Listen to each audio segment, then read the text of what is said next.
नमस्कार, India voice देख रहे हैं आप और मैं हूं आपके साथ शिवम दुबे। इंडिया वॉइस के खास कार्यक्रम देवभूमि समाचार में आप सबका स्वागत है। रुक करेंगे खबरों की ओर। आपको बता दें कि मुख्यमंत्री पुष्कर सिंह धामी शनिवार को विकासखंड जखोली मुख्यालय में चुनावी जनसभा को संबोधित किया। आपको बता दें कि जखोली तहसील प्रशासन से मिली जानकारी के अनुसार मुख्यमंत्री पुष्कर सिंह धामी शनिवार को देहरादून में जखोली वन चेतना पार्क में निजी हेलीकॉप्टर से पहुंचे और विकासखंड जखोली मैदान में मुख्यमंत्री पुष्कर सिंह धामी ने चुनावी जनसभा को संबोधित भी किया। इस दौरान मुख्यमंत्री पुष्कर सिंह धामी ने क्या कुछ कहा, आइए आपके संवाद में। जो मोदी जी ने जो हमारे सामने एक लक्ष्य रखा है कि अब की बार 400 पार, तो वो 400 पार वो क्या है, एक विकसित भारत की गारंटी है। हमारी माताओं बहनों को लखपति दीदी बनाने की गारंटी है। हमारे यहाँ पर विकास कोने कोने तक पहुंचाने की गारंटी है। समाज के अंतिम छोर में खड़े हुए व्यक्ति तक सारी सुविधाएं पहुंचाने की गारंटी है।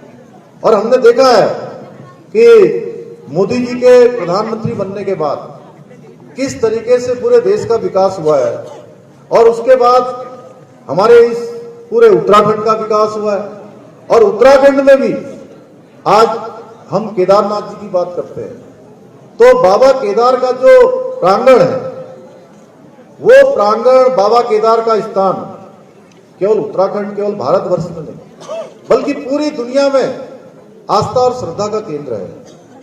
हम सबको याद है 2013 में जब आपदा आ गई थी, तो 2013 की आपदा के बाद उस केदारनाथ जी के प्रांगण को, उस केदार बाबा के स्थान को फिर से नवनिर्माण और पुनर्निर्माण का काम किसी ने किया तो बाबा केदार के अनन्य भक्त हमारे प्रधानमंत्री नरेंद्र मोदी जी ने किया है। अभी अनिल भाई बता रहे थे कि यहां से कुछ ही सालों में ऋषिकेश से कर्णप्रयाग रेल लाइन पूरी होने वाली है और इसके पूरा होते ही आप समझ लीजिए कि चमत्कार हो जाएगा। चमत्कार होने वाला है। हम जिसके बारे में सोच भी नहीं रहे वो होने वाला है। एक से एक काम प्रधानमंत्री मोदी जी के बनने के बाद हुए हैं। भाइयों बहनों, उत्तराखंड की सरकार ने भी अनेक काम किए हैं। अभी मुझे खुशी है कि हमने जो मातृशक्ति के, हमारी महिलाओं के जो उत्सव किए, उस उत्सव में आप सब लोगों ने बहुत बढ़ चढ़कर भाग लिया। हमारी बहनें, हमारी माताएं, उन्होंने दिखाया कि नया भारत कैसे होने वाला है, नया उत्तराखंड कैसे होने वाला है, उत्तराखंड की नई तस्वीर क्या होने वाली है। मातृशक्ति के इन उत्सवों में हम लोगों ने देखा एक से एक अच्छे उत्पाद बनाते हैं, अच्छा अच्छा प्रसाद बनाते हैं, अच्छा अच्छा बुनाई का काम, अच्छा सिलाई का काम, अच्छे खिलौने, एक से एक अच्छी पैकेजिंग के साथ हमारे अच्छे अच्छे यहाँ के हमारे मिलेट्स, मोटा अनाज जिसको बोलते हैं, वो सारा का सारा आज पूरे हिंदुस्तान में नहीं पूरी दुनिया में उसकी मांग बढ़ गई है। भाइयों बहनों, हमने जो मातृशक्ति के उत्सव किए उसके पीछे भी हमारा यही था कि हमारी जो माताएं बहनें हैं उनको आगे आना चाहिए। उत्तराखंड में बहुत उनकी संभावनाएं हैं, उनके अंदर हर प्रकार की जो कौशल है वो कौशल से भरी हुई है। इतना अच्छा अच्छा काम करा है। जब हमने यहाँ अगस्त मुनि में हम आए थे उस दिन मुझे बताया लोगों ने कि आज तक अगस्त मुनि में शायद इतनी बहनें कभी एक साथ इकट्ठी नहीं हुई।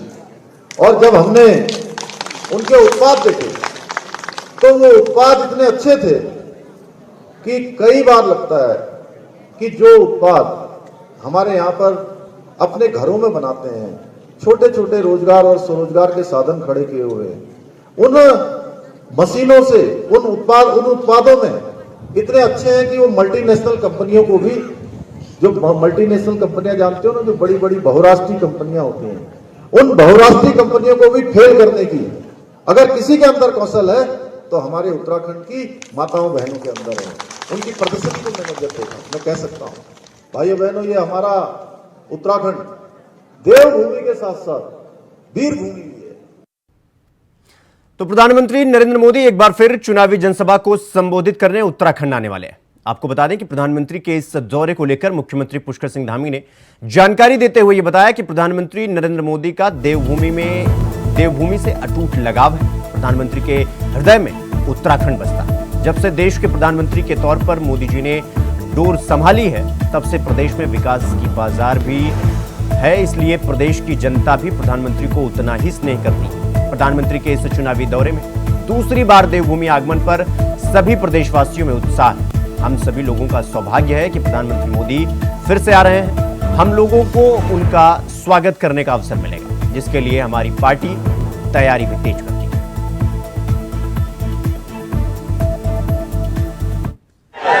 प्रधानमंत्री जी का उनके हृदय में हमेशा उत्तराखंड बसता है और उत्तराखंड के लोग भी हमेशा उनकी प्रतीक्षा करते हैं। उनका आना हमारे लिए बहुत ही एक उत्सव जैसा होता है। हम सब प्रतीक्षा करेंगे, माननीय प्रधानमंत्री जी का स्वागत करेंगे, अभिनंदन करेंगे। उनके बनने के बाद उत्तराखंड के लिए अनेक अनेक योजनाएं जो कभी पहले स्वीकृत नहीं हुई थी, वो स्वीकृत हुई हैं, भूतो न भविष्य में। इसलिए उत्तराखंड की जनता उनसे बहुत प्यार करती है, क्योंकि सबको पता है कि मोदी जी भी उत्तराखंड से बहुत प्रेम करते हैं।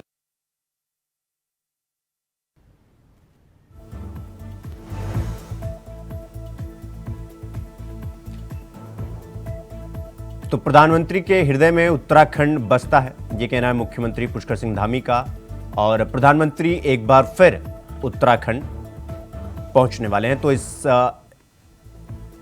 बाबत में मुख्यमंत्री पुष्कर सिंह धामी ने यह जानकारी देते हुए बताया कि प्रधानमंत्री का उत्तराखंड देवभूमि से अटूट लगाव है और प्रधानमंत्री के हृदय में बसता है सीएम धामी। इस खबर पर हमारे साथ हमारे सहयोगी तुषार गुप्ता हमारे साथ जुड़ गए हैं। तुषार, प्रधानमंत्री एक बार फिर उत्तराखंड आ रहे हैं, ऐसी जानकारी दी मुख्यमंत्री पुष्कर सिंह धामी ने।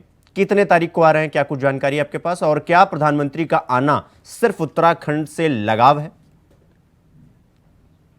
देखिए, बिल्कुल अगर बात की जाए प्रधानमंत्री नरेंद्र मोदी की, तो अक्सर वो उत्तराखंड आते हैं, यहाँ पर धरती को नमन करते हुए नजर आते हैं। इससे पहले अगर मैं बात करूँ तो नैनीताल उधम सिंह नगर सीट पर उन्होंने प्रचार प्रसार किया है, जनसभा की, रैली की और पार्टी को मजबूती देने की कोशिश की गई। और वहाँ पर जो उनके प्रत्याशी हैं उधम सिंह नैनीताल सीट से, उसको एक मजबूत स्टैंड दिया गया प्रधानमंत्री नरेंद्र मोदी द्वारा। और उसी तरह कुमाऊं क्षेत्र में जिस तरह से हमने जनसभा देखी, उसके बाद अब गढ़वाल क्षेत्र में हरिद्वार लोकसभा सीट में माना जा रहा है कि 11 अप्रैल को जो प्रधानमंत्री नरेंद्र मोदी है वो यहाँ पर आएंगे, जनसभा करेंगे, रैली करेंगे। फिलहाल पूरा कार्यक्रम फिक्स हो चुका है, फिलहाल स्थान और ये देखा जा रहा है कि कहाँ कहाँ ये पूरा कार्यक्रम होगा। फिलहाल जो अगर बात करूं, प्रधानमंत्री नरेंद्र मोदी लगातार जनसंपर्क करते रहते हैं, मुख्यमंत्री से वार्ता करते रहते हैं और ऐसी विकास कार्य उन्होंने उत्तराखंड के लिए दिए हैं, चाहे वो रोडों की कनेक्टिविटी हो, रेल की कनेक्टिविटी हो, या फिर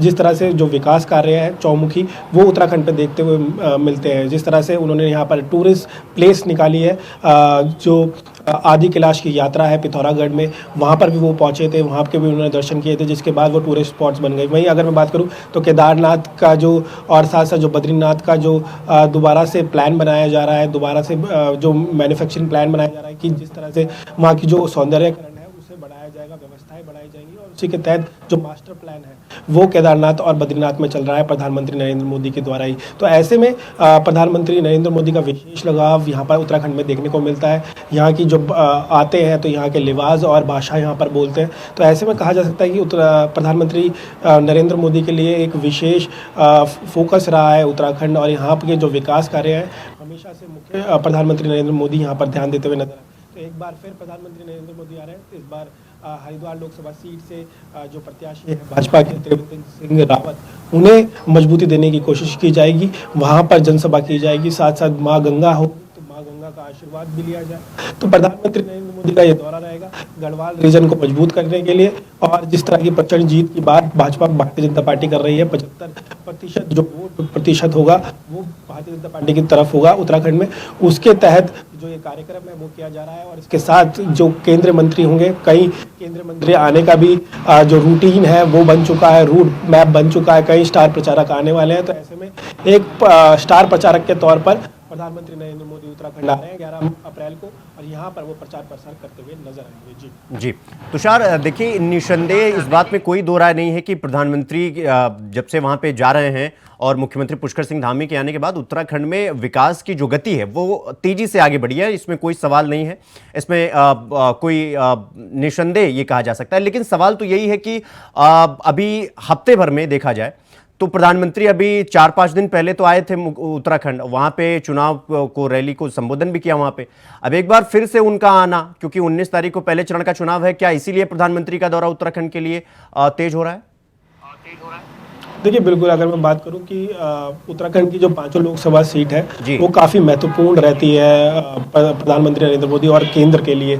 तो ऐसे में और एक दूसरा वजह भी इसे बोल सके कि तीर्थ नगरी है। ऐसे में सीधा लोग कहा जा सकता है कि विशेष ध्यान रखा जा रहा है प्रधानमंत्री नरेंद्र मोदी के द्वारा, क्योंकि गंगा का जो स्वच्छता अभियान है वो भी हरिद्वार से शुरू हुआ था। कोशिश ये की जाती है कि हरिद्वार की जो तीर्थ नगरी है उसे कनेक्ट किया जाए अपनी पार्टी से। तो ऐसे में बहुत ज़रूरी है हरिद्वार लोकसभा सीट, और जो मार्जिन है उसे बढ़ाने की कोशिश की जा रही है। हर सीट पे जो वादा किया गया है भाजपा सरकार द्वारा कि लक्ष्य रखा गया है कि 5 लाख से अधिक वोट हर लोकसभा सीट पे लाए जाएंगे। तो ऐसे में पार्टी के प्रत्याशी को मजबूत देने के लिए, साथ साथ जो बूथ स्तर के कार्यकर्ता हैं उन्हें मजबूती देने के लिए प्रधानमंत्री नरेंद्र मोदी यहाँ पर आ रहे हैं। और जो उन्होंने 10 साल विकास कार्य किए हैं, जिस तरह से राज्य सरकार ने विकास कार्य किए हैं, इससे पहले हमने इन्वेस्टमेंट समिट देखी तो उसकी शुरुआत में भी प्रधानमंत्री नरेंद्र मोदी, गृह मंत्री अमित शाह आए थे।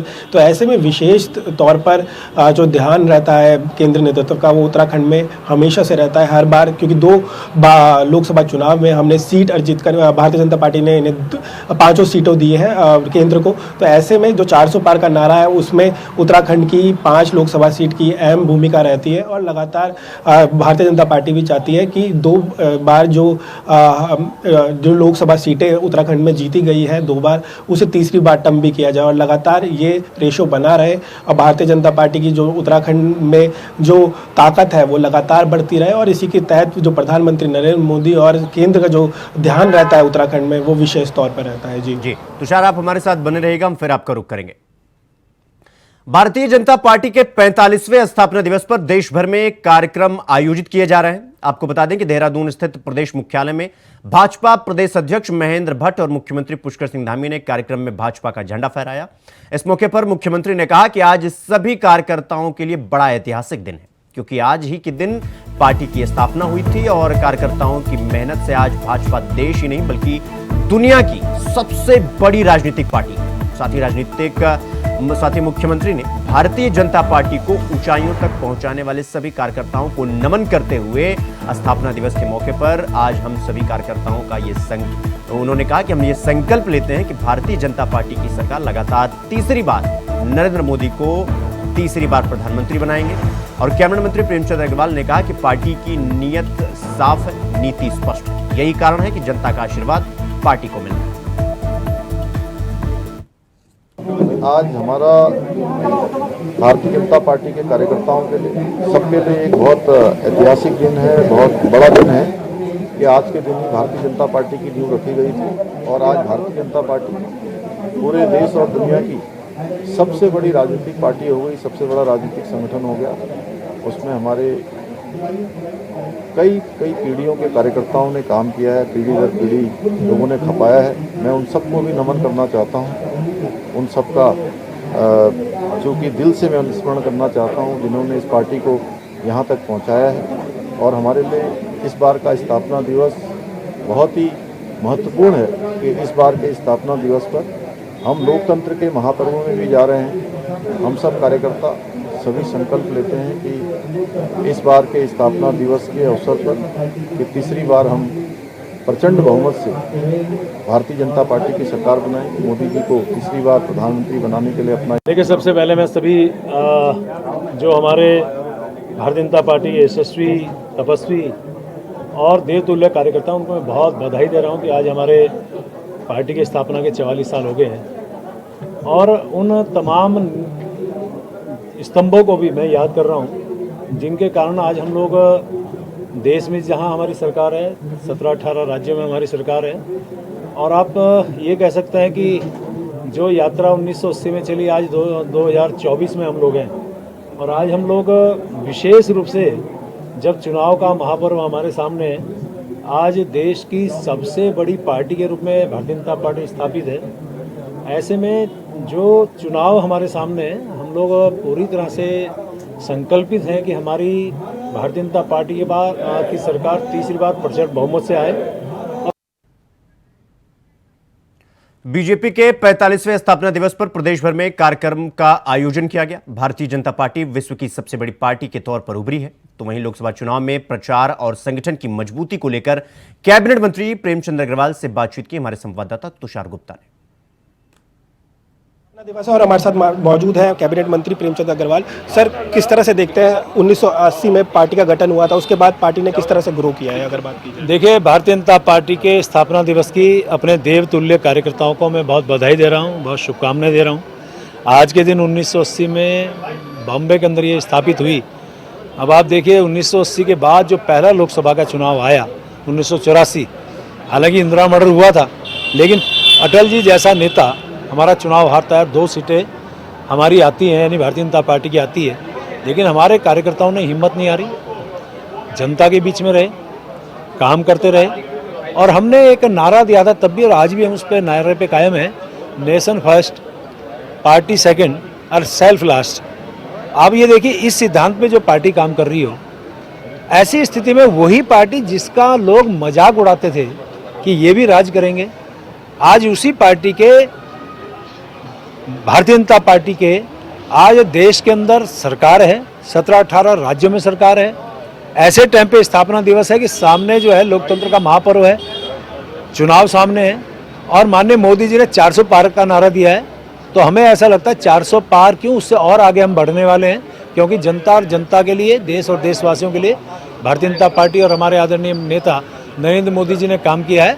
तो अब कहीं संकोच नहीं है, कहीं कोई दो राय नहीं है कि तीसरी बार फिर भारतीय जनता पार्टी के आदरणीय मोदी जी के नेतृत्व में सरकार बनी। तो क्या लगता है कि 5 सीटों में उत्तराखंड की क्या कोई टफ सीट लग रही है भाजपा के? भारतीय जनता पार्टी की 5 सीटें हम बहुत प्रचंड बहुमत से जीत रहे हैं, कहीं कोई टफ नहीं है। जनता चुनाव लड़ रही है, जनता चाह रही है, जनता ने इस मन बना लिया है कि भारतीय जनता पार्टी और मोदी जी के नेतृत्व में हमारी सरकार बने। 5 सीटें 2014 में जीते, 2019 में जीते, प्रचंड बहुमत से जीतने वाले हैं। और दूसरी बात एक और मैं कह दूं आपको कि भारतीय जनता पार्टी का एक एक कार्यकर्ता आज लगा है। और दूसरी बात कि पहला चुनाव में देख रहा हूं कि जनता चुनाव लड़ रही है। भाई सब मोदी मोदी मोदी, एक बात कर रहे हैं सिर्फ मोदी मोदी मोदी, तो ऐसे में दूसरी पार्टी दिखती कहाँ है? आज राहुल गांधी को लोग सुनना पसंद नहीं करते, उनकी रैली कैंसिल हो रही है। इससे पहले इनके प्रत्याशी चुनने में कितनी दिक्कत आई, अभी तक चुनाव की संचालन समिति ये नहीं बना पाए हैं। कहीं इनका स्टार प्रचारक नहीं दिख रहा, कहीं इनका चुनाव प्रचार नहीं दिख रहा है, और एकमात्र सिर्फ भारतीय जनता पार्टी और मोदी जी दिख रहे हैं, भारतीय जनता पार्टी का कार्यकर्ता दिख रहा है। तो ऐसे में सिर्फ और सिर्फ भारतीय जनता पार्टी की 5 सीटें प्रचंड बहुमत से जीतेंगे। सर, भारतीय जनता पार्टी ने पूरा दमखम दिखा दिया है, प्रधानमंत्री नरेंद्र मोदी आ रहे हैं, कई नेताओं का अभी भी दौरा है। कांग्रेस कह रही है हमारी स्टार प्रचारकों की लिस्ट आ चुकी है, राहुल गांधी आएंगे, प्रियंका गांधी आएंगे, क्या दोनों में कुछ टक्कर है? लगता है कि यदि मैं कहता हूँ राहुल गांधी जी आएंगे तो निश्चित रूप से हमारा मार्जिन और ज़्यादा बढ़ेगा। देखिए, बिल्कुल जिस तरह से 400 पार का नारा इस बार दिया गया है, और पार्टी यही कोशिश कर रही है कि उत्तराखंड की 5 लोकसभा सीटें जो प्रधानमंत्री नरेंद्र मोदी की झोली में दी जाए, और उसी के तहत जो संगठन है वो लगातार कार्य करता हुआ नजर आ रहा है। कैमरा जर्नलिस्ट निशांत चौहान के साथ मैं तुषार गुप्ता, इंडिया वॉइस, देहरादून। उत्तराखंड के पूर्व मुख्यमंत्री हरीश रावत ने शनिवार को हरिद्वार में रोड शो किया। आपको बता दें कि शहर कोतवाली क्षेत्र में पोस्ट ऑफिस से लेकर शिवमूर्ति होते हुए तुलसी चौक तक आयोजित इस रोड शो में हरीश रावत ने कांग्रेस उम्मीदवार वीरेंद्र रावत के लिए वोट मांगे। साथ ही हरीश रावत ने कहा कि रोज वे कई किलोमीटर पैदल यात्रा कर अपनी 25 गारंटियों को जन जन तक पहुंचाने का काम करेंगे। हरीश रावत ने भाजपा पर निशाना साधते हुए कहा कि परिवारवाद से ज्यादा घातक जुमलेबाज और गपोड़ी होता है। उन्होंने कांग्रेस के सुस्त और आलस्य होने वाले बयान पर प्रतिक्रिया देते हुए कहा कि इस बयान का आशय कांग्रेस में फुर्ती भरने का था और जो दिखाई दे रहा है।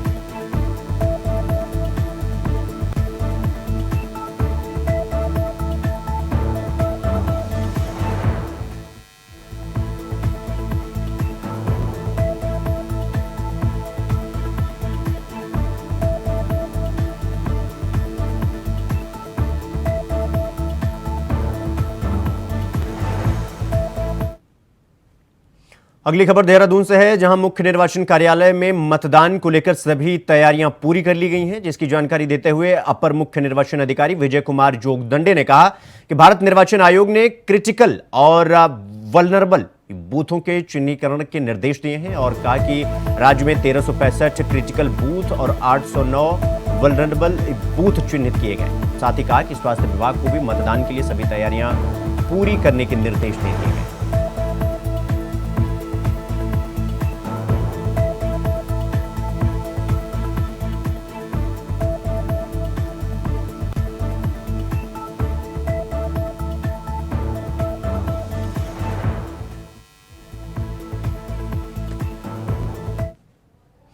देवभूमि समाचार में फिलहाल अभी के लिए बस इतना ही। देश दुनिया की तमाम बड़ी खबरों को देखने के लिए देखते रहिए इंडिया वॉइस। नमस्कार।